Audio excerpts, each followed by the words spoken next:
All right, so we got the beliefs and goals of each Chaos Space Marine Legion. Now, before we get into the video, man, shout out to all of the new Twitch followers. I really appreciate it, man. Make sure you guys follow my Twitch. All it takes is legit 1 second. The link is in the description down below.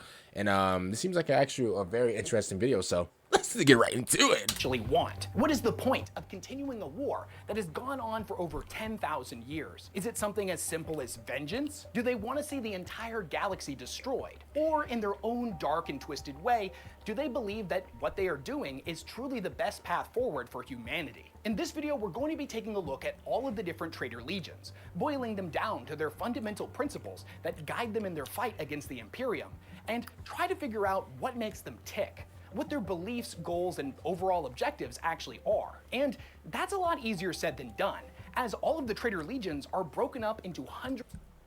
Yo, I forgot there was so many traitor legions, bro. Yo, I don't even have a favorite, though. That's the thing. I don't even, like, I only got, like, a favorite, like, faction or, bro. Y'all even, and the thing is, bro, y'all be such haters. Bro, whenever I say that, the salamanders are, like, my favorite, you know, faction or whatever, y'all be like, oh, well, technically it don't count. No, I'm sorry. Let me redo it. Well, actually, the salamanders, they're not really a faction. They're a sub-faction. First of all, buddy, we all know if Vulcan is in that group or whatever, it's a faction. As a matter of fact, they're number one, but a lot of you guys don't want to admit that. So, you know what? It is what it is. We'll go by your rules. If Vulcan's in it, it is a faction. I don't care what you say. Vulcan is a primarch, and he has his own faction, bro. He is the GOAT. He's the greatest of all time. He is the king of his faction, okay? Bro, I lick up the ground that he walks on. Duh, of course it's a faction. Of different competing warbands, all with their own differing agendas. It's honestly kind of a miracle that Chaos is ever able to actually unite for one of Abaddon's Black Crusades. For the War Master, it's got to be like trying to herd cats. If, you know, those cats were 8-foot-tall demonic super soldiers, blessed with the unholy might of the dark gods. We're going to be taking a look at legions like the Word Bearers, who fanatically worship the Chaos Pantheon and want to see the entire universe cleansed of all non-believers. Legions like the World Eaters, who most of us just see as mindless, frothing berserkers. School threats. School threats. That's like a safe word for it. They're school threats. But actually might be the most potentially profoundly enlightened faction in the entirety of 40K. And of course, the ever mysterious Alpha Legion, who actually just got a brand new novel that is filled with an insane amount of insight into how they work, what their beliefs are, and most importantly, what their overall goal is. I'm just gonna tell you right now that whatever you think the Alpha Legion is, you're probably wrong. We're going to be getting into all that and a whole lot more in this video, as there's a lot to cover with the Chaos Legions. Honestly, they're all pretty messed up in their own unique and twisted way, and each and every one of them really could have benefited from some therapy. Therapy that they could have gotten from today's sponsor, BetterHelp. Hey, that's how, bro. bro, listen. I'm not like a 22 million subscriber type of guy. Not yet. Not yet. But, bro, I knew that was coming from a bro. Man, that thing looked like a sniper, bro. It's like I seen that thing from 20 miles away. As soon as he said therapy, I was like, bro, there is no way in hell that any of these guys would ever go to therapy, bro. As a matter of fact, bro, they might blow up the entire therapy office, bro. It's GG's for them. I saw that coming from a miles away. You know what? Yo, Weshammer, he's our guy. He's our boy. We let him get his bag off. Taking care of our mental health. We let him get his bag off. Let him get his bag off.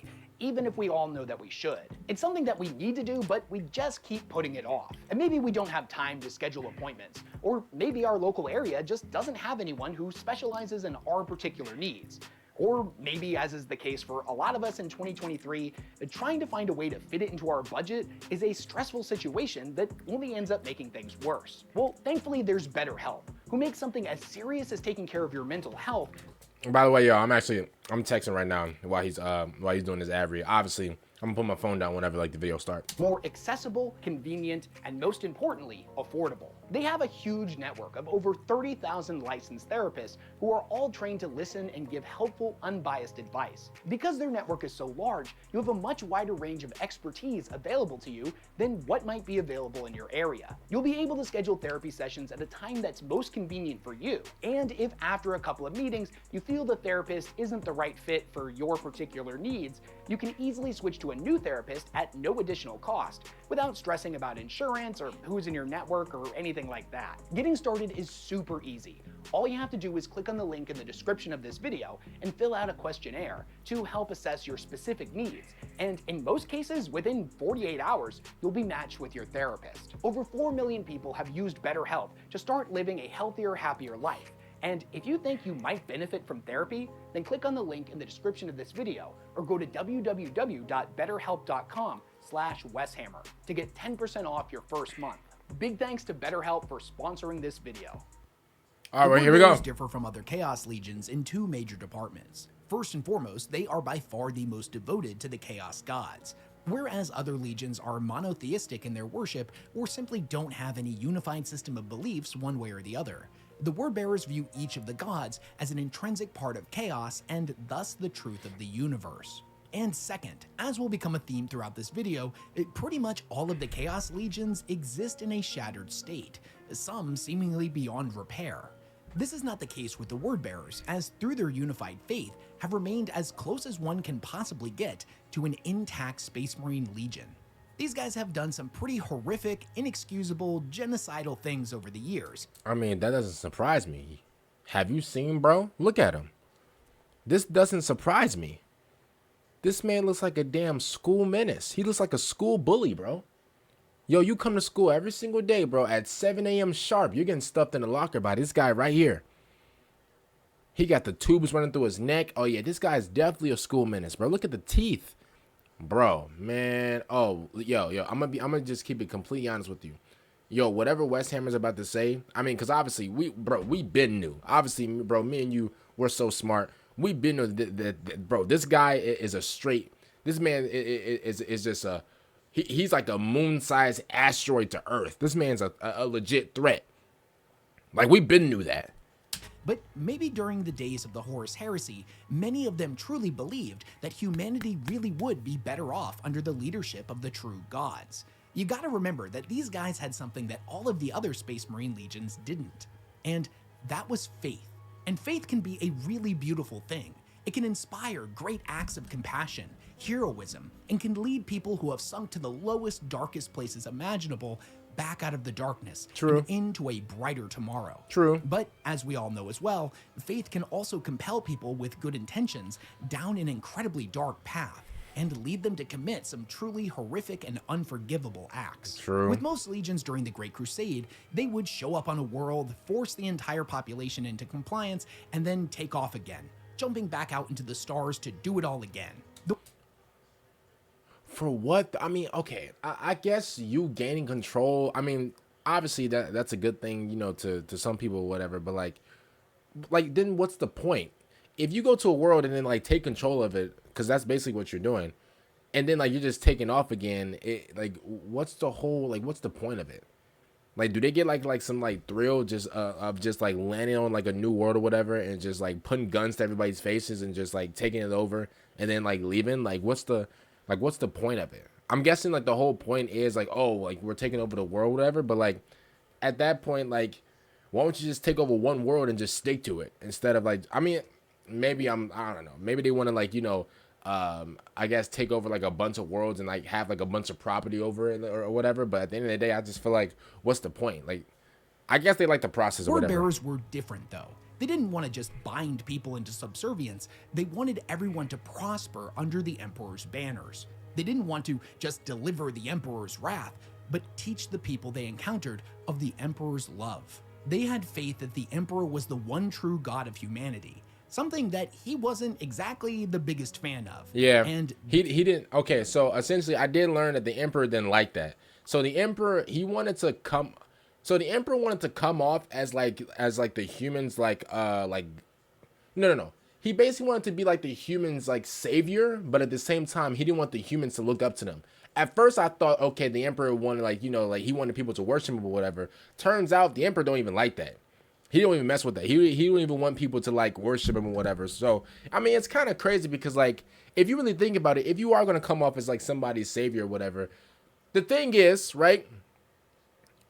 Okay, I'm thinking about it right now, right? And when you think of like, you know, like saviors and stuff like that in real life, in video games, etc., a lot of them, I don't want to say that they don't want to be worshipped, but like it's kind of like it's like they make like great sacrifices, if that makes sense. You get what I'm saying? So like obviously, for example, I'm going to use my Lord and Savior, Jesus Christ, right? He's my Lord and Savior. He died on the cross for my sins, right? And at the end of the day, like, obviously, like, I choose to, believe in him and stuff like that, and really, like, worship him and stuff like that. But at the end of the day, it's not like he's forcing me to do that. You get what I'm saying? It's not like, and this is just my example. This is the only way I can, like, try to, like, compare this. You get what I'm saying? And at the end of the day, like, he doesn't force me to worship him. I think a lot of people would like look at that and be like, oh, well, it's a cult, or like religion is like a cult or whatever. I don't think so. Because at the end of the day, it's evidently it is my choice to like, worship whatever religion, worship whatever like religion or whatever, or just don't worship at all. So at the end of the day, like, I don't know. I just feel like the emperor, that's actually kind of good on the emperor, for not making people worship him. But at the same time, though, like, he is like the savior to the humans. So I actually did learn that, by the way. This would end up coming back to bite them. Long story short, their beliefs led to them staying behind on their worlds for far too long, falling behind in their conquered world's quota.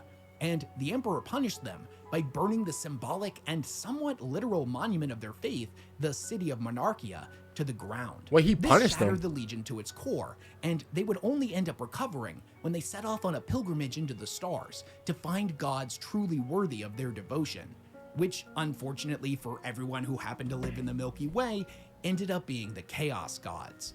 And like I said before, wow, so they went to go actually find like the one true like god or whatever, and then they ran into Diddy. Oh my goodness, bro. Imagine, bro, you're in space, you're with Elon Musk and like, and the homies and stuff like that, bro, and all you see is Diddy 7.0. Then you see Crash Out Master right here. Then you see Stinky Booty. And then you see Mr. Manipulation. Bro, you see all these things right here, bro. Oh man. I bet you went blind.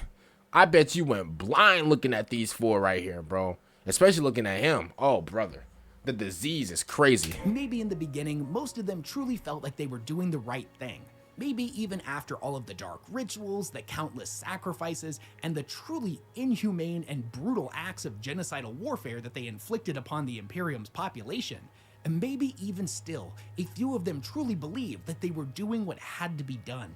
That once all of the fighting was over, they would guide humanity through the new age. What they really do is take one look at some wordbearer artwork to see that 10,000 years later, all of that is gone. It's all right out the window. These are some truly depraved and sadistic bastards. But are the wordbearers simply irredeemably evil for the sake of it? Or is there something more to it? What compels the wordbearers to do what they do? What is their ultimate objective, and what is their philosophy? This is the opening passage to the Book of Lorgar, and it gives us some good insight into the fundamental pillar the wordbearers' belief system is built upon. And that's the truth. All I ever wanted was the truth. Remember those words as you read the ones that follow. I never set out to topple my father's kingdom of lies from a sense of misplaced pride. I never wanted to bleed the species to its marrow, reaving half of the galaxy clean of human life in this bitter crusade. I never desired any of this, though I know the reasons for which it must be done. But all I ever wanted was the truth. And it really is that simple to them. To the wordbearers, their beliefs are nothing more than what they perceive as the undeniable truth of the universe. But what exactly is this primordial truth? Well, an aggressively oversimplified version of their beliefs is that the Chaos Gods are not a myth. They aren't simply a made-up story designed to scare people or an allegory for evil. They are terrifyingly real, despite the Emperor's centuries of lies that said otherwise. Because the gods are real, and it's a fundamental and somewhat obvious fact that gods are above mortals in the universal hierarchy, it is the role of humanity to debase itself before its rightful rulers. It is the faithful's unholy duty to purge the galaxy of anything that goes against their god's will. Now don't get it twisted. They understand just how horrifying a galaxy controlled by chaos truly is, but scary or not, it doesn't matter. It is the natural state of reality. Anything that goes counter to the Pantheon's designs, any mortal that would deny their will, and any moment in time or space that does not bend to the will of the immaterium is a blasphemous perversion of the true nature of the universe. Dang, okay, so like, okay, bro. So they treat blasphemy like serious, bro. Bro, you know how like it is, like, you know, obviously, like, you know, everybody like believes in different religions or whatever in real life, but bro, they treat blasphemy for real. Like, bro, if there's any blasphemy towards our God, it's GG's. It's done. I promise you, you're cooked. You are absolute cooked. Wowzers. The Imperium and all the organized societies of the other sentient species stand as a heretical mockery of the gods' unholy plan. Would it be nice if instead of disease, wrath, treachery, and excess, we had the god of books, trees and flowers, of hugs and kisses, and of firm handshakes? Yeah, that sounds great. The average word bearer would surely contest that that certainly would be better. But that's not how things are. You don't get to pick and choose which god you get, but you have to worship them all the same. You must always serve as an instrument of their unholy will. So the advice that they would give anybody who came asking would be to pick up a book of Lorgar and a warp-tainted bolter, put on a can-do attitude, and go out into the galaxy and purge it of all non-believers. Oh, hell no. The World Eaters have a solidly deserved reputation as a disjointed legion of butchers that care only for taking skulls and spilling blood in the name of khorne. Bro, I promise you. I was about to say, bro, these are the guys, yo, Khorne, right? Yo, man, Khorne loves these guys, yo. These are Khorne's crash outs. Now, this doesn't mean these are Khorne's crash outs. Insightful and tactical minds found throughout the Legion's ranks, but most of their plot, schemes, and grand plans do almost always feature slaughter as the ultimate objective, as the Butcher's nails are always pushing them towards killing, and any ability to hold off their... Those damn nails in their head, bro. Oh, my goodness, great. Bro, I think, yo, Angron got some. Oh, my goodness, bro. And I heard that, like, bro, those nails, they, like, shrink the brain and stuff. Oh, my goodness, bro. No wonder they are crash outs. I can't lie to you. I kind of feel bad for him a little bit because I'm like, yo, imagine, like, having these damn nails in your head. Bro, that's crash out material. Influence is always fleeting. That being said, the nails affect everybody differently, and there have been World Eaters such as Apothecary Aaron Zorzi that chose to join up with Fabius Bile and has demonstrated a remarkably keen intellect and the ability to meditate through the nails biting. What? Nah, they got some fake nails. Nuh-uh. They got some fake nails. They bought those nails at the corner store, bro, down the street. There's no way. The real nails, Yo, the real nails, they make crash outs. The real nails in the head make straight crash outs, bro. These nails are straight from, bro, they're straight from the corner store, bro. They bought these nails at the chicken shop, bro, straight up the street. I promise you. I promise you, there's no shot. They out there meditating with the nails in the head. Are you serious? How? Despite a few rare individuals, rage is a pretty prominently binding theme throughout the entirety of the Legion. Blood for the Blood God, skulls for the Skull Throne. It really just about perfectly sums up what they're all about. But from the World Eater's perspective, rage is a good thing. It is pure, unfiltered, and honest. To give oneself over to rage is to truly ascend to a higher mental plane. By giving in to their gory desires, they have experienced a somewhat profound awakening. This is a quote from the audio drama Butcher's Nails, where Angron is slaughtering a whole bunch of Eldar. The narrator gives us some insight into what it's like to truly give oneself over to rage, and honestly, I feel like it sums up the World Eater's views, goals, and philosophies pretty perfectly. This is what it meant to be alive. Humanity was a wrathful species, and anger vindicated all of its sins. Nothing was as honest as rage. Throughout the history of the human race, what release of emotion had ever been more worthy and true than depthless anger? A parent confronting their child's killer, a farmer defending his family against raiders, the warrior avenging the deaths of his brothers. In rage, anything was justified. It was the highest state of sentience. With rage comes vindication. And with vindication comes peace. Okay, I'm gonna be honest with you, right? He actually kind of has a point right there.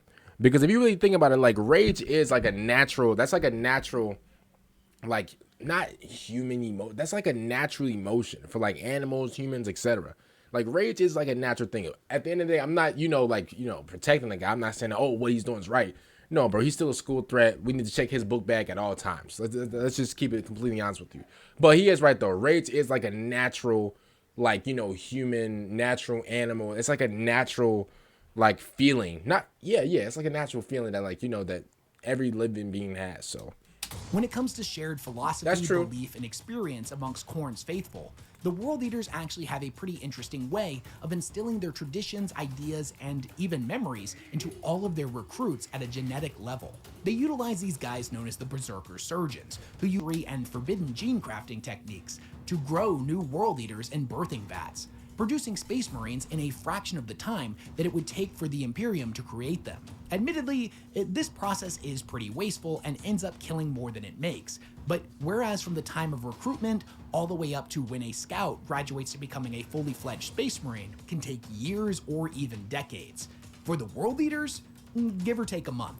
And because the biological material used to create these monsters is taken from other World Eaters, some part of the process imbues in them all of their memories. This means that when they awaken, they believe themselves to be the veterans of thousands of wars, adopting a mishmash of views from all the donors. In a sense, this allows the World Eaters and their beliefs to live on through their new recruits. The Alpha Legion has a reputation for being the most mysterious and cryptic of all of the Space Marine legions, and that's kind of their whole point. They specialized in subterfuge and manipulation of events behind the scenes, rather than grinding frontline warfare. Needless to say, because they are so intentionally cryptic, there are countless rumors, stories, and good old-fashioned memes about the Legion that have led many people in-universe and outside of it within the larger 40K community to come up with all kinds of crazy theories about what they're actually up to. However, the recent novel Horrormaster dispels a lot of these myths and gives us a lot more insight into how the Alpha Legion functions and what their overall goals are in the modern 40K setting. I'm just gonna let you know right now that there's a lot to cover, and I plan on doing an Alpha Legion deep dive pretty soon, so I'm gonna go into a lot more detail in that video, but I'll give you a summarized version here. The most important reveal to me in this book was that the Alpha Legion, for the most part, was the only Chaos Legion that did not flee into the Eye of Terror to escape the Loyalist forces during the Scouring. This means that despite a small handful of individuals, the Legion is the only one that truly knows anything of the Long War, as they've been fighting against the Imperium for a true 10,000 years. Damn. 10,000 years. Yo, how does that, I know I'm about to ask like a dumb thing. No, I forgot. Yo, in Warhammer, the warriors, bro, can live on for thousands of years. I forgot, because I was about to say, yo, how are they keeping score? What's good? Did everybody live and then died and their babies trained or whatever, then went into the war? Bro, what happened? Bro, I forgot that the actual warriors or whatever, they actually can be alive for legit thousands of years. I learned this as well. Okay, that makes sense. That actually makes sense. But being in war for 10,000 years is absolutely diabolical, bro. Just let it go. It's not that serious. Not like how other Chaos Space Marine legions that exist within the Eye of Terror suffer the effects of time dilation, where for some of them, the Siege of Terra may really have only been a few decades ago. They pop into the Eye of Terror, come back out for a raid, get their ass kicked, and go back in to lick their wounds. Only for a year later, they commit to another raid, and surprise, surprise, 5,000 years have passed. This isn't the case for the Alpha Legion. They have had to experience every brutal minute of the last 10,000 years. Dang, so they be, belt to ass for 10,000 years. Bro, belt to ass for 10,000 years is diabolical. And because of this, there are no surviving Alpha Legionnaires that were alive during the Horus Heresy. And that's kind of a big deal. At one point in the book, the Alpha Legion is described like a bolt shell that shattered against the walls of Terra, before splintering off into thousands of different warbands, or in this analogy, pieces of shrapnel, that each lodged themselves somewhere deep within the body of the Imperium, dealing a great amount of damage in their own right and never truly being able to be removed. But they were no longer a unified whole. Now, it's true that every legion and every chapter has a history shrouded in mystery, as important records have been purged, sole surviving secret keepers slain in battle, or major historical events having never actually had their events recorded on paper. But with the Alpha Legion, this is taken to a whole new level, as secrecy was kind of their whole bag during the Great Crusade.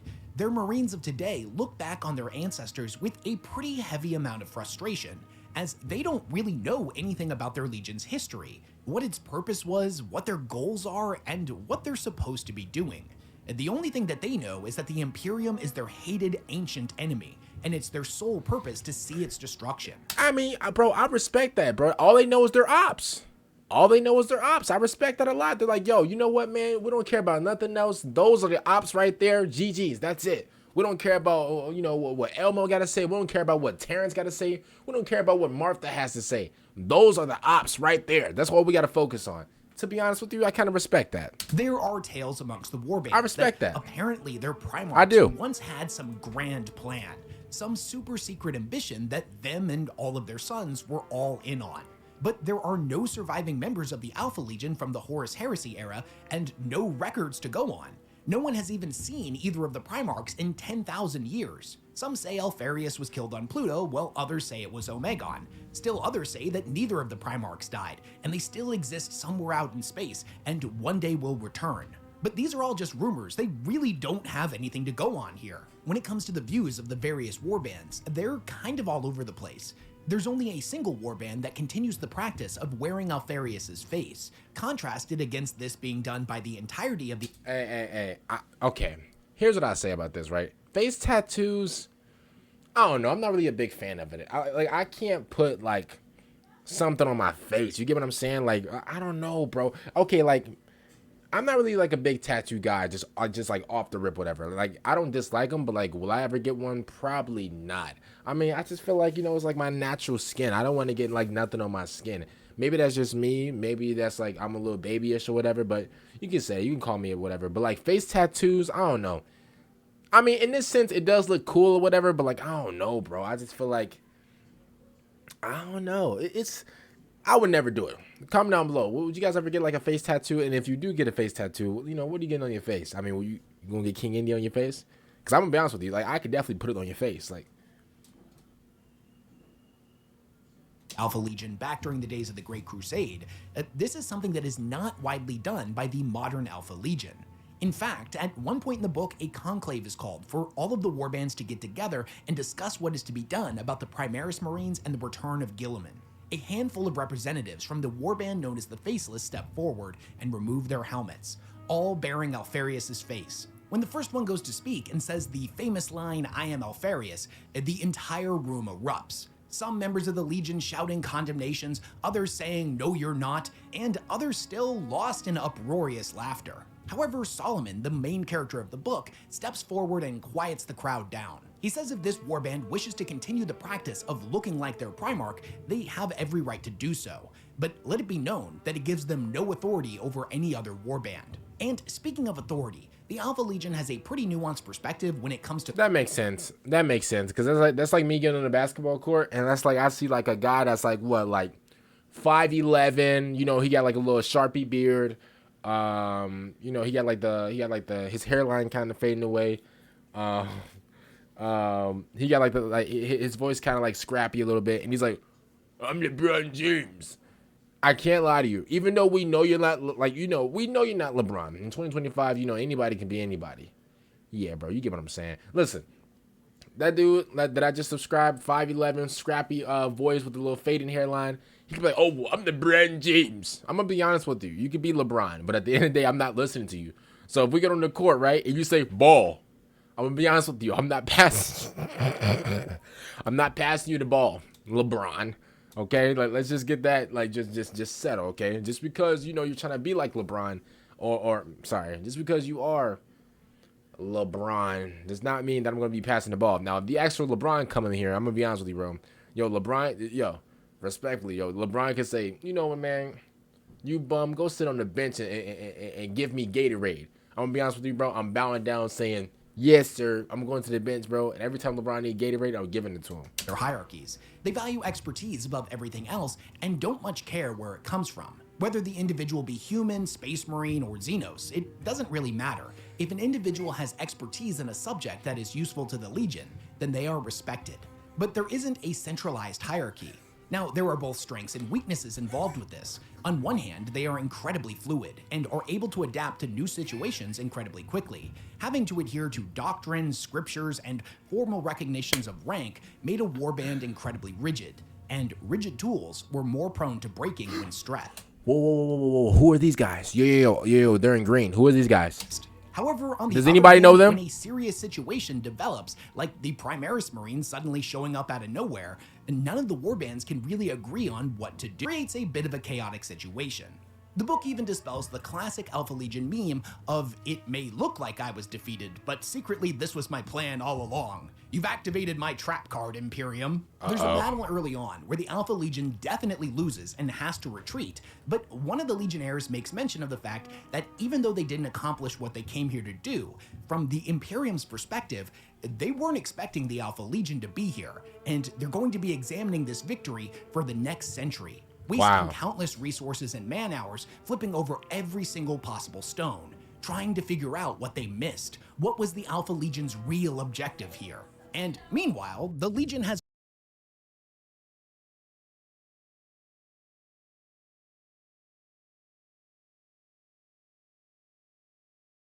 gone to their next engagement. This uncertainty on the Imperium's part is made even worse by the Alpha Legion's fractured nature, as from their perspective, they seem to be striking all across the galaxy with alarming cunning and efficiency, when in reality, it's kinda disorganized. Some people might not like the dispelling of a lot of the rumors and myths about the Legion, but I actually personally found this new take on what they're like in the 42nd millennium much more nuanced and grounded. As it stands, the Alpha Legion has maintained one primary objective for 10,000 years, to tear down the Imperium. They just can't all agree on the best way to go about doing that. As I mentioned before, the Alpha Legion of today doesn't really have any centralized hierarchy of leadership, but they do have this concept known as the Horomaster, which used to be a Praetorian rank back in the days of the Horus Heresy. Solomon is trying to unite the Legion by becoming the next Horomaster, and when he gives his pitch at the conclave that was called, he had this to say, and I feel it summarizes the Alpha Legion's views pretty well.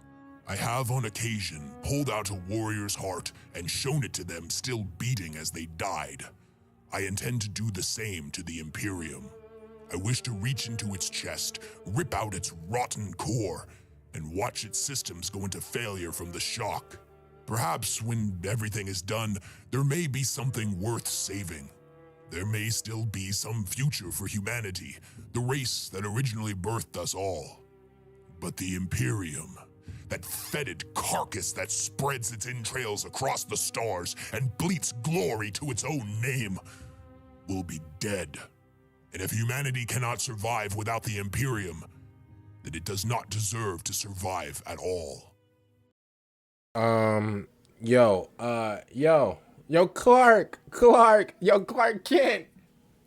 Kent, what's up? Yeah. I just sent you the details, yo. Yeah. You heard, did you hear the message? I actually sent you like a whole voice recording of what he said. Yeah. He sound like a menace, right? You got him for me? Okay. All right, thanks. Okay. Put that down real quick. Oh, I'm sorry. That was actually Superman, because that was a Superman level threat right there. I promise you. That guy is a straight up, he said I'm going to take their heart as they're breathing. Yo, what? For the Thousand Sons, their goals Wowzers. mostly get boiled down into two major categories. The first is to learn everything there is to know about everything, including all of the super dark and twisted lore of the Immaterium. And two, vengeance for Prospero. This makes sense because from their perspective, they were betrayed by the Emperor and the Imperium when the Space Wolves were sent to destroy their world and everyone on it. They joined chaos out of necessity, out of survival. And for 10,000 years, that bitterness and hatred they felt has been allowed to fester and grow. When it comes to knowledge, despite popular sentiment online, the Thousand Sons of the Great Crusade era put pretty severe limitations on just how deep they would delve into the mysteries of the Immaterium. Knowledge was sacred. It was the tool that ultimately enlightened humanity and would lead to a better future. But knowledge could also be dangerous. Although the term sorcerer was something that their detractors often levied against them, they rebuked this notion. They were scientists. They were doing science by studying the warp. They followed the Emperor's teachings to the letter and believed in humanity's superiority. The Great Crusade was well underway, and mankind had proven themselves to be the masters of physical reality. The warp was simply the next frontier, one that they were only in the infancy of conquering. After mankind had fully dominated the galaxy, the Thousand Sons believed that the next step was to bring the warp itself into compliance. But they couldn't just dive in too quickly. They knew enough about the warp to know that it was incredibly dangerous, so certain areas of study were off limits. However, after having been betrayed by the Space Wolves and the Imperium at Prospero, all of those restrictions have gone right out the window. All knowledge deserves to be acquired, no matter how dark, unholy, or dangerous. A sentiment that is very much aligned with the Dark Mechanicum's views, although I'm sure them and the Thousand Sons still find many things to disagree on. When it comes to their quest for vengeance against the Space Wolves, however, they would get partial revenge during the Battle of the Fang in M32. They didn't outright destroy Fenris and the Space Wolves, but they did hurt them pretty badly, and they made it so they wouldn't be able to have any successor chapters. Something that has recently changed with the introduction of the Primarchs Marines in the Wolf Spears chapter. After this, they would successfully end up retaking the corpse of their homeworld of Prospero, and ever since then, they seem to have been focused on picking up the pieces where they left off during the Great Crusade, building a psychic empire, as they've been sending out calls for psychers all the way across the galaxy to come join them on their homeworld. Bro, these guys are making NBA trades to try to get more psychers. I mean, I'm gonna be honest with you. I kind of respect that. I definitely respect it. These guys are making phone calls, bro, past Pluto, past the that little wall that's stopping everything, bro, past all these type of planets just to get extra psychers. I'm gonna be honest with you. The dedication is amazing, bro. Call that man Rob Pelinka, because he's absolutely going crazy, bro. That's like the world's greatest GM right there. Bro, they're legit making like all-star trades to get more psychers. I respect that. This is a storyline that started in the Psychic Awakening and is still very much in development. So we don't exactly know where it's going to end up, but we can rest assured that forgiveness is most definitely not part of the Thousand Sons agenda.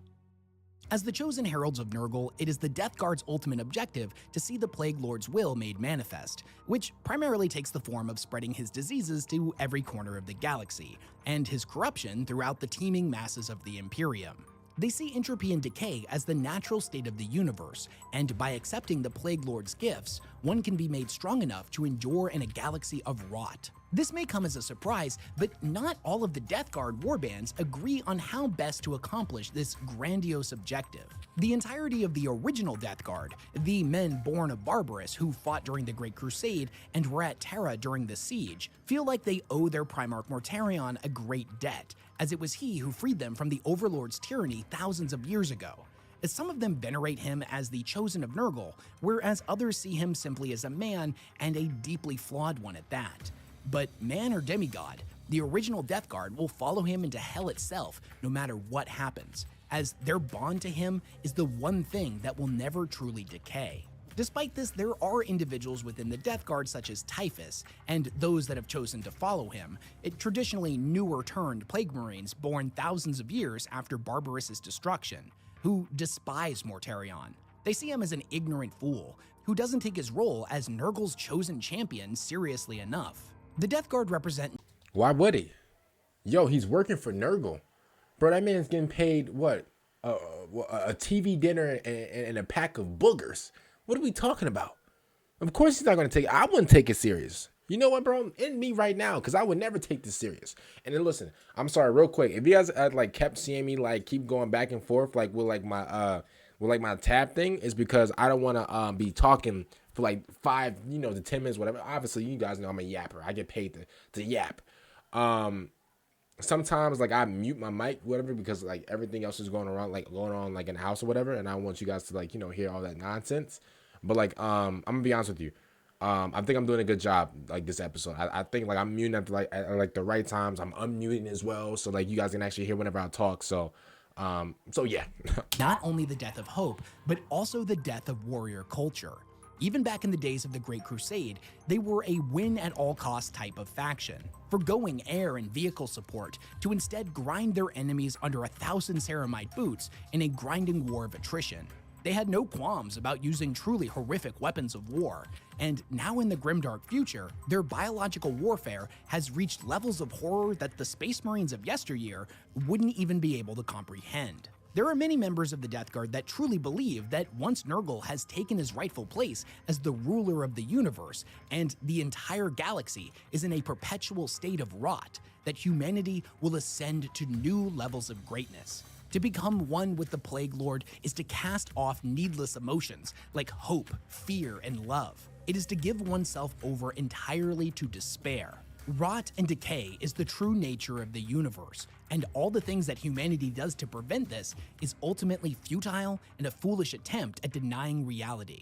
Once the galaxy is done raging against the dying of the light and accepts the darkness, only then can it truly rise to greatness. Nurgle is a god of plagues and disease, but also a god of life. Now, all life is equal to Nurgle's devout. The corpse of the soldier killed on the battlefield will become an incubator for trillions of new life forms. To most of the Death Guard, this is a beautiful thing, but Nurgle is also the god of death and despair, and there are some members of the Death Guard that choose to follow these tenets exclusively. For example, there is a Death Guard warband known as the Purge that is characterized by its utter fanatical hatred of life. They forego the biological weapons of the Death Guard, such as weaponized parasites and disease, and replace them exclusively with radiation and chemical-based weaponry, designed to eradicate every living thing they encounter, all the way down to the microbial level. Oh no, hold up. Yo, am I unmuted? Yo, lock these menaces up. Yo, these guys despise life to the point to where, bro, these guys are getting rid of random bees. They're getting rid of you. They're not getting rid of me. Obviously, Vulcan will be in my way, bro. Vulcan's taking all the bullets for me. Bro, these guys, they're getting rid of insects, animals, bro, anything living, bro. Finito, done. The nada. It's over. GG's. Wowzers. Now, needless to say, this causes a lot of tension between them and other Death Guard warbands. Even though there are a lot of competing philosophies within the Death Guard, the one thing remains true throughout all of them. Human agency is ultimately nothing more than a cruel illusion. Throughout all of its warbands, there's a prevailing concept of being rooted to the path you're already on. There is no changing what is already done. There is no point in seeking forgiveness or dwelling on events that have already happened. The only thing you can do is continue to move forward. Nurgle teaches that life is cyclical, that there's no sidestepping or going backwards. The events of the Horus Heresy set the Legion on a path that would see the downfall of the Imperium, one where the plagues of Nurgle spread to every corner of the galaxy. Everything they do, big and small, is ultimately working towards that objective, continuing the cycle of Nurgle. You can never step off of the path, even if it ultimately leads you to sacrificing. I'm gonna just keep it like, yo, respectfully, and this is, I don't want to be that guy, whatever. Because again, like I said before, I'm not Brad Pitt. I'm not a guy, that looks absolutely stunning, just dashing 10 out of 10. But bro, let me just say this real quick, bro. I would never, ever become. Oh my goodness gracious! It's just, bro, like this don't even. Yo, he got the 18 inches of venom tongue. Like, bro, what are we doing? Yo, what are we doing? No. Forget 18 inches, bro. This is at least 70. This is a whole football field length of a tongue, just licking you up and down. Not me. He ain't looking me. Yo, the only person that's licking me is Okay, pause. But bro, like this is despicable. Like, what's going on? Everything about yourself, everything that you once stood for. Even if the plague planet you now call home bears a remarkable resemblance to old Barbarous, with the key exception that you now live in the jagged obsidian spires that pierce the heavens, and you look down upon the teeming masses, the plague-ridden dregs of society that fight for survival amongst the muck and grime. The most natural thing in the world, the inevitable outcome of walking the cyclical path of Nurgle, is to see yourself become the very tyrant you once fought so hard to rid the galaxy of. The Night Lords do some pretty horrific stuff, but they view themselves as being the only truly free Legion. They're the ultimate nihilists, apathetic to the Imperium's struggles or the ultimate objectives of chaos. They are a legion of madmen, murderers, and sadists that, for lack of better words, do whatever the hell they want. As space... These guys are straight up school threats, bro. I'm talking as soon as they enter the building, bro. I want all officers surrounding these guys, bro. Bro, taking their book bags, bro, and searching of everything, bro. Check the folders, check everything, bro. Bro, check the lunch bags, check everything. These guys are straight up school threats, bro. These guys are not to be messed with, bro. Bro, to be honest with you, I'm not mean or whatever, but if I was a principal, bro, man, I would have the United States, bro, National Army up here, bro. Bro, all these guys will be in straitjackets when I'm done. These guys are school threats. Bro, these guys are menaces, bro. No lie. Marines, what they want normally comes down to fighting, as they're individuals bred exclusively for war. War is all they really know, and when you combine this trait with a bunch of criminals taken from the gangs of Nostromo, you get a bunch of insane psychopaths that only really care about themselves and have been set loose upon the galaxy to revel in carnage. Well, it's true that every Chaos Legion is made up of thousands of unique individuals with different philosophies, creeds, and objectives, the Night Lords being no different. If we look at all of those other legions, we can see definitive patterns that bind them all together. The Night Lords are the only faction where this is not the case at all. They have no unifying grand objective, they have no honor, no morals, or creed that binds their actions. They care only for themselves and thus individually pursue objectives that will either make them stronger. Yo, respectfully, yo. Again, I'm not the most handsome guy in the world, but this is a face of a killer right here, yo. This is a face of somebody who grew up in Gotham City. This is a face of somebody who's not afraid to take your life. This is a face of somebody, you know, who's really down to crash out. This is a face of somebody, bro. Man, Halloween is literally their favorite holiday, bro. And they're not wearing a costume. I promise you. These guys are absolute school menaces, bro. I promise you. Bro, if you thought that, like, you know, bro, you guys know how, like, I, like, call people, like, oh, Batman level threats, Superman level threats, da-da-da-da-da-da, yada, yada, yada. Nah, bro. Man, these guys are, bro, the Mike Myers, bro, the Jason Voorhees. Bro, these guys are villains, bro. No lie, they do whatever they want. Or give them some form of satisfaction. And normally taking the form of hunting their hated enemies, the loyalist Space Marines, or setting loose on a backwater world to take a much-needed mental health day by slaughtering and skinning its entire population. If the Night Lords ever participate in the larger galactic events, it mostly comes from a deeply rooted sense of spite, or anger and hatred of the Imperium for what was done during the Horus Heresy. But even if you can rally them to your cause, they can never be truly trusted or relied upon. Even less so than a faction like the World Eaters. Yeah, the Khorne Berserkers may be a bunch of blood-crazed, frothing barbarians, but somebody like the Despoiler recognizes that if he gives them an appropriate target, he can count on them to act like a jagged, serrated wrecking ball. But the Night Lords? Not a chance. Maybe they'll end up working with you, or maybe they'll take off as soon as they get bored or don't like that the odds aren't stacked in their favor anymore. Maybe they'll attempt to stab you in the back, attacking another one of your fleets in an attempt to steal your most prized. Wait a minute. Is my mic on? Hello? Yo, my mic is on. You know how, like, I was just, like, explaining how, like, menacing these guys are? Yo, I'm gonna keep it real with you, bro. Forget Superman level threat. Forget Batman level threat, bro. Throw these niggas into the sun. Bro, look at what I'm looking at right now.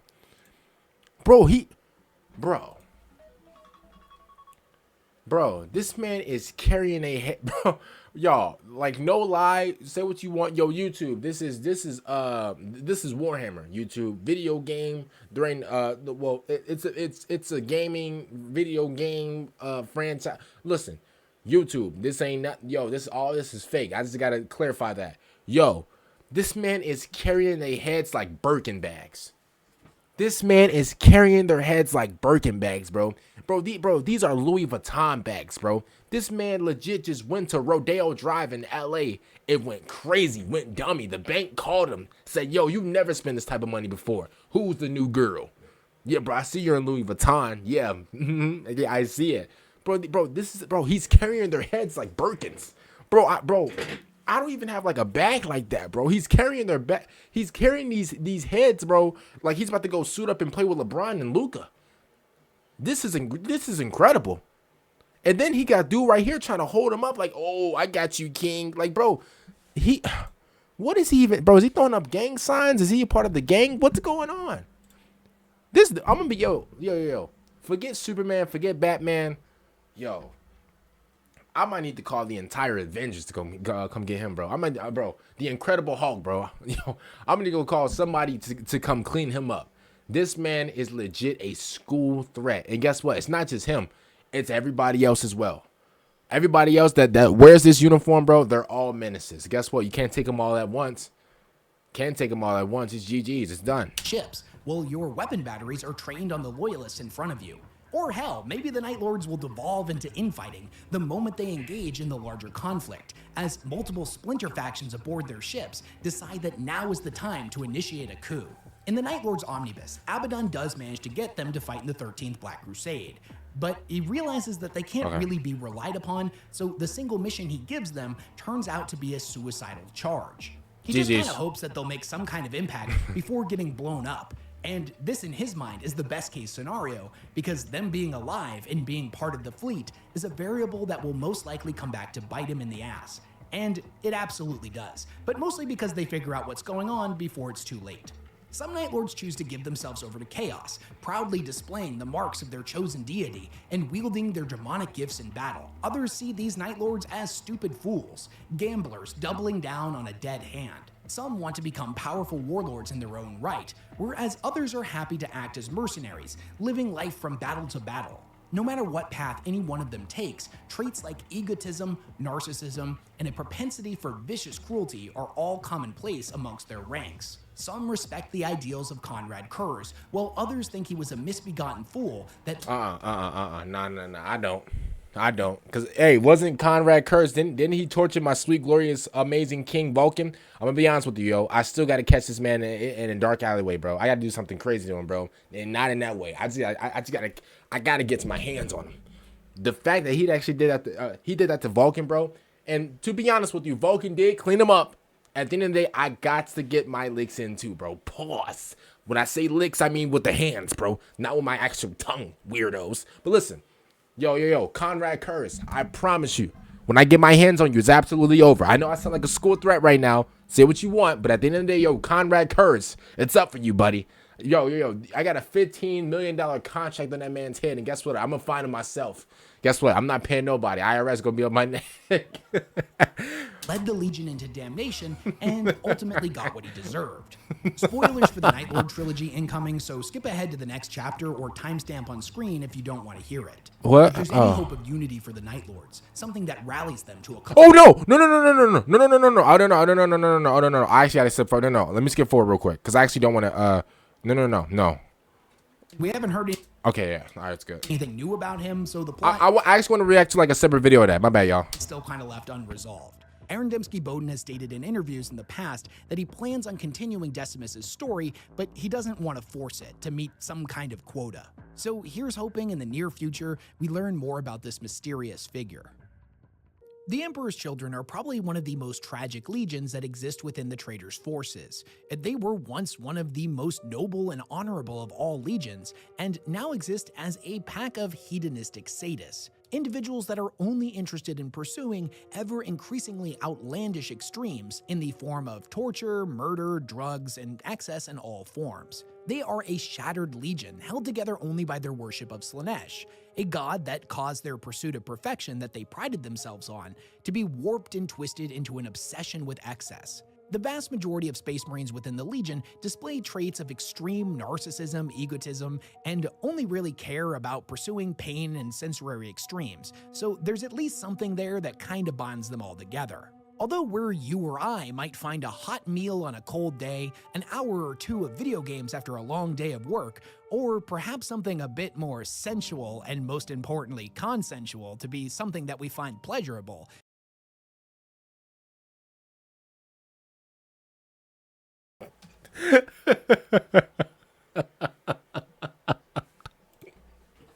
Hey, I was about to say, I don't indulge into that stuff. I'm not really that type of guy. Don't really indulge into that, type of thing. I don't even like come on, I don't even who does that nasty icky stuff? Like, come on, bro. Like, come on. It's actually kind of weird. Like, bro, I think weshammer was actually referring to 6, right? Don't do that. I don't actually do that. I actually don't participate in that type of in that type of what do you say, witchcraft. I don't even participate in that, to be honest with you. I'm really a man of my purpose, so I don't even indulge into that. So I recommend you guys don't either, because them girls, man, they make the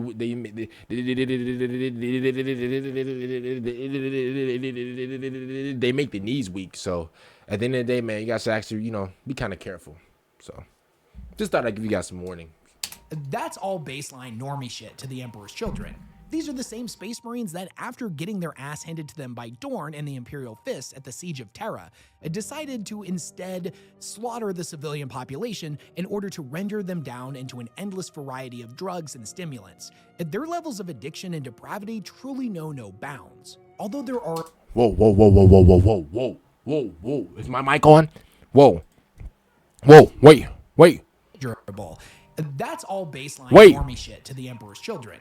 These are the same Space Marines that, after getting their ass handed to them by Dorn and the Imperial Fists at the Siege of Terra, decided to instead slaughter the civilian population in order to render them down into an endless variety of drugs and stimulants. What's going on right here, brother? Now, brother, listen, every which way, whatever way you want to go, you can go. But bro, having that man's finger in your mouth like that is absolutely diabolical. And listen, whatever way you want to go, listen. It is what it is. We live in 2025, man. You got people going every which way. It is what it is, right? But at the end of the day, bro, hold up. All right, maybe he's not enjoying this. Maybe he's not enjoying this. Hold up, because I just looked at what the other hand was doing, and I can't lie to you. Yeah, maybe he's not enjoying this. But like, just the way at least grab this or something. Like, try to like act like you're pushing the way. Like he's like, just put it in. Like, bro. Their levels of addiction and depravity truly know no bounds. Although there are a few groups within the Emperor's Children, such as the Noise Marines, that we can point to as having something of a defined goal, when it comes to the Legion as a unified whole, they don't really seem like they have anything they're pursuing other than their own selfish needs for sensation. Some prominent members, such as Chief Apothecary Fabius Bile, saw the writing on the wall for the Legion a long time ago and bailed to pursue his own agenda, whereas individuals like the self-appointed Lord Commander Primus Eidolon seek to reunite the Legion and set the stage for Fulgrim's return. Eidolon created what was known as the Phoenix Conclave, a gathering of elite representatives from most of the Emperor's Children warbands. Their ultimate objective is to return the Legion to its former glory, a task that, needless to say, is gonna be easier said than done. They count amongst their ranks such prestigious members as Eidolon himself, Julius Cazaron, Kaspros Telmar, Flavius Alcanex, and Lucius the Eternal, as well as potentially dozens of other members whose identity remained concealed behind obscuring robes when we were first introduced to the Conclave during the events of the novel Clone Lord. As of the time of making this video, Eidolon has sworn the Conclave to Abaddon's pursuits until the time comes that Fulgrim inevitably returns to take his rightful place at the head of the Legion and reunite all of the Emperor's Children warbands. Without a governing figure like the Primarch, however, the likelihood that such a thing will come to pass is remarkably low. Chaos in a lot of aspects is inherently selfish, and the Emperor's Children embody this to an extreme degree. Trying to get them to agree on any course of action, let alone set aside their diabolic pursuits for a greater ambition, is likely to be a headache-inducing nightmare for anyone who would attempt it. However, at a genetic level, all Space Marines have an intrinsic need to belong to something. This makes a lot of sense. It is how they were designed. Brotherhood is one of the most important things to all members of the Astartes, and even the most degenerate members of the Chaos Space Marines share this need for brotherhood, even if it's buried deeper within their core than their loyalist counterparts. Fabius Bile admits that even though the notion of a rebuilt third is both wishful thinking and kind of revolting, there is a chance it could happen. Preying on a Space Marine's need to belong is a tactic that Abaddon has utilized successfully in the past to win many of the Emperor's Children over to the Black Legion. And although Eidolon is no war master, his influence shouldn't be underestimated. Fun little side tangent, this is actually why Fabius Bile ended up trading away his perfect clone of Fulgrim to Trazyn in exchange for a vault of uncorrupted Emperor's Children gene seed, as he saw firsthand the effects his creation had on the Emperor's Children that witnessed the cloned Primarch. They all drop to their knees immediately, pledging themselves to their reborn genes. Yo, I'm gonna be like completely honest with you. This is one drippy. Oh man, I can't wait no more, bro. This is drippy right here, bro. Wowzers, bro. Imagine like, yo, imagine I wake up, bro, and I got this on. Oh man, bro. I'm like the king of the United States of America, yo. This is fire. Is this Fulgrim? Who is this? This look like Fulgrim. Yo, I'm gonna be honest with you, bro. Before Fulgrim, before he hit the crack rock, before he got himself turned out. Yo, Fulgrim was that guy. Fulgrim was that guy. I gotta give him some respect or whatever. He was that guy, bro. And bro, he was like Kyrie Irving with the sword. But he was like Allen Iverson with the sword, bro. Saucing up Michael Jordan, bro, with the sword. He was fresh. I'll admit that. Man, bro, he felt so. Yo, that's what happens, man. He had the power in his hand, and he let the power just take over, man. GG's. Fire. The notion that the It's third tough. could actually reunite was so terrifying to the chief apothecary Wowzers. that he traded away his father child to a crazed Necron kleptomaniac. This What? is what Eidolon had to say to Fabius when asked about the Conclave's beliefs. The natural state of the universe is entropy, and we are one with that entropy. We follow it to its ultimate end. With every act of excess, we further break down the bonds between what is and what could be, between the imperfect and the perfect. With every exquisite sensation, we add more heat to the phoenix nest. Birth, death, and rebirth. That is the nature of this universe. We are the sparks of time's cleansing flame, brother. We are the all-consuming fire. And only in that fire can perfection be found. Fulgrim sleeps, but he will stir soon enough. And when he spreads his wings, the galaxy will burn. All that is imperfect will be reduced to ash and forgotten in the blazing world to come. That may well include you and that carnival of monsters you travel with, Fabius. Unless your common sense reasserts itself soon. The Iron... Yo, I want everybody right now, bro. If you're not, go check out my man weshammer. This man is in his bag. Yo, his voice acting bag is absolutely different. No. I'm not even joking or nothing. If you're not subscribed over to to weshammer, bro, go subscribe. Okay, let me stop. But actually, no troll, right? Bro, that's talent, bro. I wish I can do that. Bro. That's talent, bro. No glaze, but at the same time, I'm kind of glazing him a little bit. You know what? I'm fully glazing him. Yo, like that's actual that voice acting bag is different. Man, bro. That voice acting bag is nasty work. Warriors are simultaneously one of the most focused of all of the legions, while having the least nuanced overarching goals. They see themselves as titans of old. They were saved from... Like, I can do that too. Like, I don't know if you guys know, but I can actually voice act too. Like, yo, you better follow my Twitch right now. Before you like that? Oh, you don't? Okay. Emperor's tyranny by their primarch Perturabo, and are a legion of unholy engineers and siege crafters, most of whom are motivated to participate in the long war solely by a single-minded hatred for the Imperium. Each Iron Warrior, or would-be warsmith, pursues their own agenda, it normally taking the form of amassing as much power and territory as possible. Needless to say, from individual to individual, their objectives very seldomly align, and the warbands war against each other over resources more than they fight against the Imperium. In fact, the Iron Warriors actually suffered from a massive civil war known as the Dispute of Iron that took place in the 600th year of M34 and lasted for about 130 years. It began on their demon world of Medringar, but very quickly spread throughout all of their domains. This event caused the entire legion to fracture and spawned a lot of the different warbands that we know today, such as the Steel Brethren. The strangest thing about this civil war that still remains unanswered is the fact that as quickly as it began, it suddenly ended, leading a lot of people to believe that the whole war in the first place was by Perturabo's design, and it was done to weed out the weak and unworthy. They all wish to consolidate as much power as possible and are ultimately focused on survival. Many certainly believe their efforts have some larger, grandiose goal, but as of right now, that has yet to really materialize, and most likely won't until Perturabo takes center stage once again. Although we know that Perturabo exists in the background on Medringar and still plays a prominent role in the Legion's efforts, he's yet to return to the 40k setting proper. So we as the audience are currently still in the dark on a lot of his major motivations and overall plan for his sons. There's a great line about them in the 8th edition Chaos Space Marine Codex, where Abaddon says that he'll fling open the gates of the Eye and lead the hosts of Chaos past Cadia's burning husk. Then, Perturabo and his legion of embittered traitors will march to war once more, their sole intent to wreak such devastation upon the Imperium that no stone stands upon another. And I think that's ultimately fitting for them.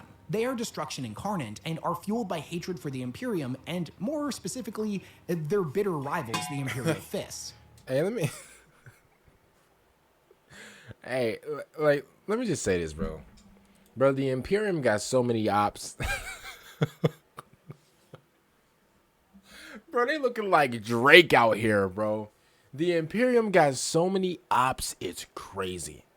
I'm gonna be completely real. Like, it's actually, like, it's actually scary, like, how many ops they got. Bro, they can't go nowhere. Like, but, like, bro, everybody is trying to, like, take their head off. Like, it's not even, like, brother, like... They validate their continued existence through rampant destruction. And although all of the different warsmiths and war bands may have differing philosophies and competing agendas, if we're trying to find an overall encompassing mindset for what the Iron Warriors stand for, it's to vindicate their hatred by bleeding the enemy as much as possible.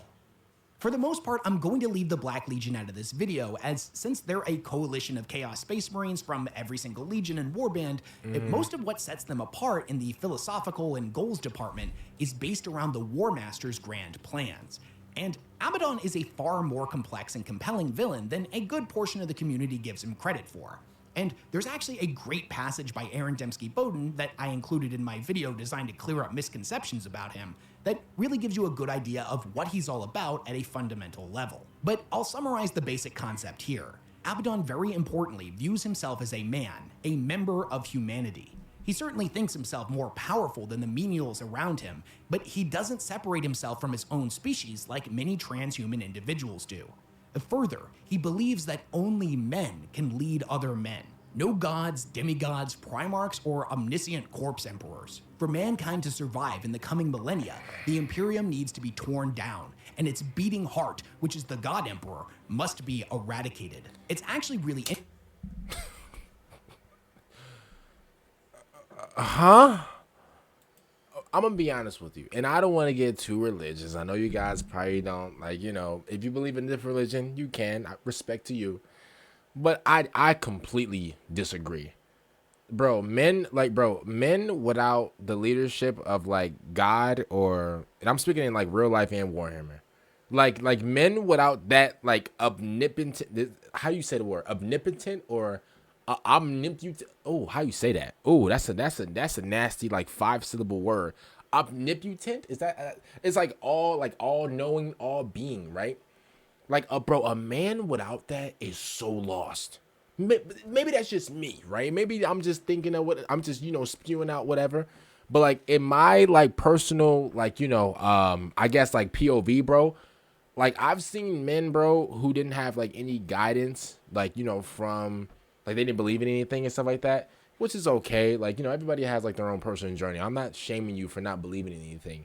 It's just, like, I've seen it, bro, and man, those people, bro, whew, it's like, it gets to a point to where, like, and I hate to even try to force people to, you know, to believe in God or whatever, but, you know, bro, I'm gonna be completely honest with you, bro.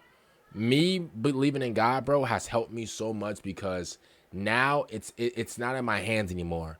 I'm not. I think maybe I'm just, like, you know, accidentally telling you guys, like, my testimony, whatever. But like God in my life is like he's like a dad in a way, you know. Even though he's not gonna give you everything you want, he's not a genie, okay? Even though he could, like, bro, he's God. Like, he can do anything he wants.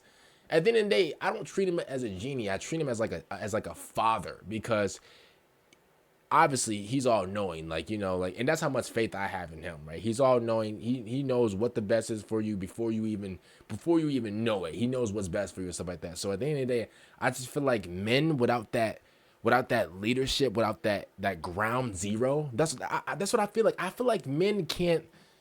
He's right. I feel like men can't lead other men. No, wait. Does he? No. I think no. I think he thinks that men can lead other men. I don't think so. I think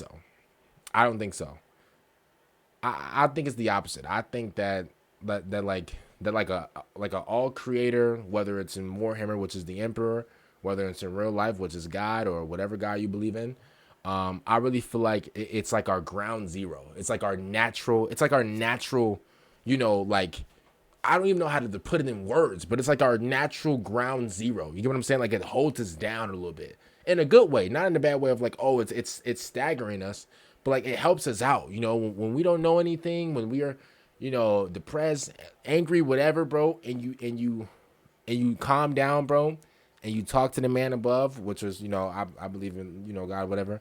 No, not whatever. Okay, God, hold up, yo. You know, like, God, there's a million things running through my mind right now. My bad, brother.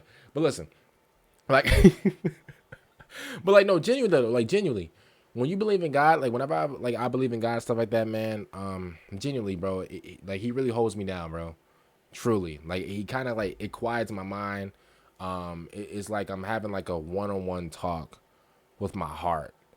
I know that sounds like weird or whatever, bro, but like, try it out. You never know. I don't know if some of you guys are like, are religious or not, man, but truly, man, like, I really feel like men need that all-knowing creator, that all-knowing, you know, being that's just like, he's so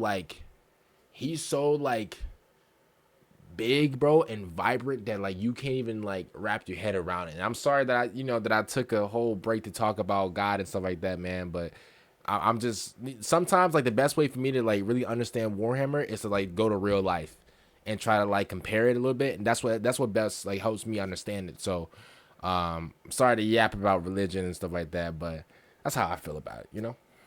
Shout out to the big man above, man. Interesting following his journey throughout the Horus Heresy, especially near the end during the Siege of Terra books, where he has become completely disillusioned with the War Master. He is a soldier first and foremost, and wants to be sieging the Imperial Palace to overthrow a tyrant alongside his battle brothers, utilizing the arms and traditions of warfare that are fundamental to the Space Marines' identity. Instead, he looks around and sees a bunch of crazed fanatic sorcerers summoning demons left and right, hooping and hollering swarms of mutants barreling forward in suicidal charges, and a War Master, the person he once respected more than anyone else, having gorged himself on demonic power. Yeah. This once noble and proud leader that But like, that has nothing, I mean, like, I get what he's saying. Like, he doesn't even like the demon powers or whatever. But like, bro, the Emperor's trying to like fix everything. nothing more than a puppet for the gods of chaos. I understand He was that. disgusted I understand by that. him. And it's what made the scene in Black Legion where he kills a clone of Horus so impactful. But Wes, I hear you asking, if mankind good, demons bad, why come does Abaddon allow members of his legion to summon demons and utilize the powers of chaos? Because you gotta fight fire with fire. That's what I'm thinking. Which, honestly, that's a fair question. What he's doing now looks pretty damn similar to what Horus was doing, but there's one major difference. To him, chaos is a means to an end. It is not the end-all be-all goal like the Wordbearers thing. Yeah. He will utilize all the tools at his disposal to get what he wants. Told but you. he'll never surrender himself to the promise of power Told or you. the will of the gods. He knows if he did so, if he truly gave in to their will, they would infuse him with so much power that the next Black Crusade would make Cadia look like child's play. However, if he was to surrender to the journey and forget the destination, then everything he was striving for would be lost. Shout out to Wes Hammerman for the amazing video. Yo, this video is definitely like really long, like too long. If you are still sticking around, follow my Twitch down below in the description. Other than that, man, I got nothing else to say, man. Hopefully you guys enjoyed this video with me, man. Hopefully I was able to, you know, to put a smile on you guys' face and stuff like that. And if I did, you know, that's pretty nice for me. Oh, stop the video. All right, stop the video. Okay. Other than that, man, see you guys later. Peace out, and peace out.